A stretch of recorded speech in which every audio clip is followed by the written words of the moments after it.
राम राम मंडळी, नमस्कार. कसे आहात तुम्ही? मजेत आहात ना? मी पल्लवी सुरुवात करते आजच्या व्हिडिओला. आज वटपौर्णिमा स्पेशल ब्लॉग आहे. मला माहित आहे कालचा व्हिडिओ मी आज टाकत आहे, पण काल व्हिडिओ केला आणि एडिट करायला जमलाच नाही, त्यामुळे मी आज टाकते. तर मंडळी, आज सकाळची सुरुवात होते वटपौर्णिमाची तयारीपासून. घरातली सर्व कामं, इथे मम्मी पूजेचं सगळं सामान जे रात्री तिने काढून ठेवलेलं होतं ते ताटात व्यवस्थितपणे मांडत होती. सर्व सामान ताटात व्यवस्थितपणे घेतलंय का नाही याची फेर तपासणी करून मम्मीने सगळं सामान व्यवस्थितपणे ताटात काढून घेतलं. सर्व तयारी झाल्यानंतर आम्ही निघालो होतो वटवृक्षाकडे.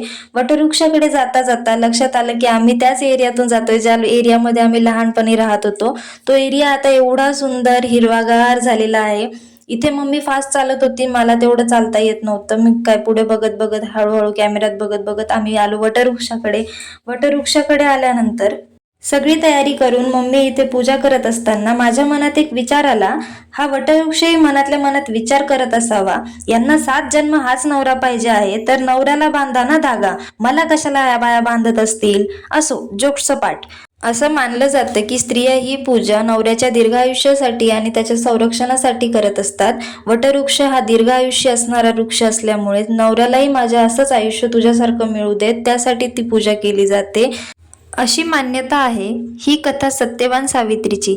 यमराज सत्यवानाचा प्राण घेऊन जात असताना ती यमाच्या मागे जात होती. यमराज म्हणाले, तू पतीचे प्राण सोडून काहीही माग.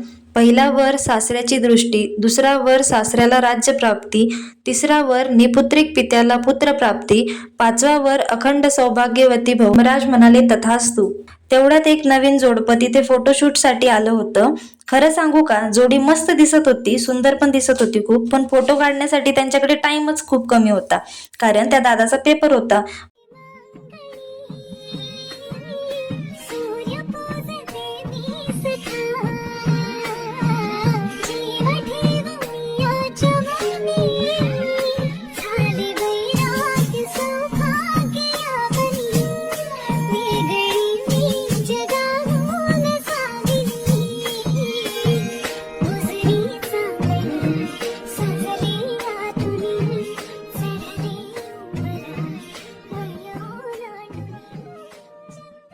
इथे मम्मीने पूजेला पूर्णत्व देण्यासाठी 5 बायांची ओटी भरून हळदी कुंकू दिल्यानंतर छान चौखाना घेतला. भाड, अंजरा झाड, सोन्याचे चौकट, चांदीचा दरवाजा उघडून पाहते, काय काय परी, साडेभात अंजली, त्याच्यावर तूप, तुपासारखं रूप, रूपासारखा जोडा, पंढरीला दाडा, पंढरीने काय आणलं, चांदीचा गोप, चालण्यात जोत, चालणं माझं ठासून, मला आला हसू आलं गालात, मला पोचला रंगमाला, तर रंगमालाची वस्ती, 56 बदल दिसती, गुडघ्यावर लुगडून असती, इटीचे बांधणूक, वाड्याचे नाणूक, तारी होता आडार होता बगळा, इस्नुरावचं नाव गेलं, गेला सगळा.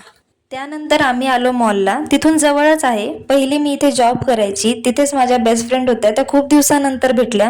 त्या बोलल्या, चल आपण थोडासा टाइमपास करू, तेवढंच माझं काम हलकं होईल. इथे मी पर्स बघत होते. मला घ्यायची तर नव्हती, पण मैत्रिणीसोबत फिरायचं होतं ना, नुसता टाइमपासच करायचा होता. तर ही पर्स बघ, ती पर्स बघ, ही वस्तू बघ, ती वस्तू बघ. घ्यायचं तर फक्त एकच गोष्ट होती, ती म्हणजे तेल घेण्यासाठी मी पहिलेच तेल काढून ठेवलेलं होतं. नंतर चाललेला होता फक्त टाइमपास सोडून दुसरं काही नव्हतं.